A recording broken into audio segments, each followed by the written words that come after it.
Hello everyone, this is Julian from Kanen Coffee, and today we have a Breville Barista and press with us in the shop. And I came in for grinder issues.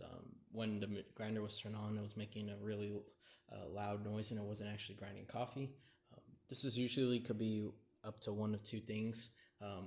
The more, bad option would be that the motor gave out, but you usually see that either on damaged grinders. Ways to damage your grinders if you accidentally throw, say, a rock.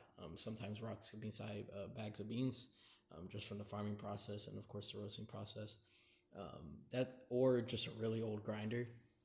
But this is a relatively new machine. This is the Impress model. And so after doing a bit of cleaning into the brew chamber, I found out that it was just some built up coffee inside of the grinder.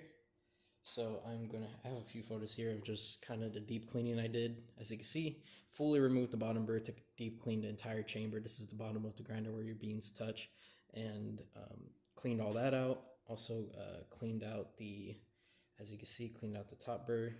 That's the cone burr, and then also the outer ring burr also deep cleaned. And yeah, so we're gonna quickly test the grinder by inserting our portafilter. We're running the grinder.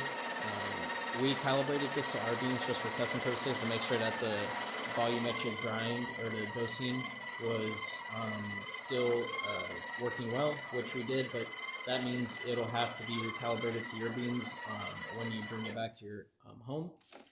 That's perfectly fine. We're just going to tamp a few times. As you can see, got it calibrated at an espresso grind. There you are. And so we're going to quickly brew this just for testing. We're in a double shot. We're just going to make sure it's up to pressure. We have it right now at the 9 grind setting, so that's pretty fine, but not fully fine. And as you can see, it goes straight to the espresso range and it's going to start brewing.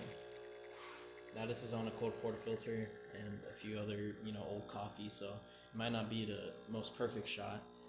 But mainly we're just testing to see if the grinder is working well. And let me move this a little more to the right so that you can see that shot come out. And yeah, that's about it for this repair. If you like this video or any of our other repairs on our channel, leave a like, subscribe, and hit the bell. Thanks for watching.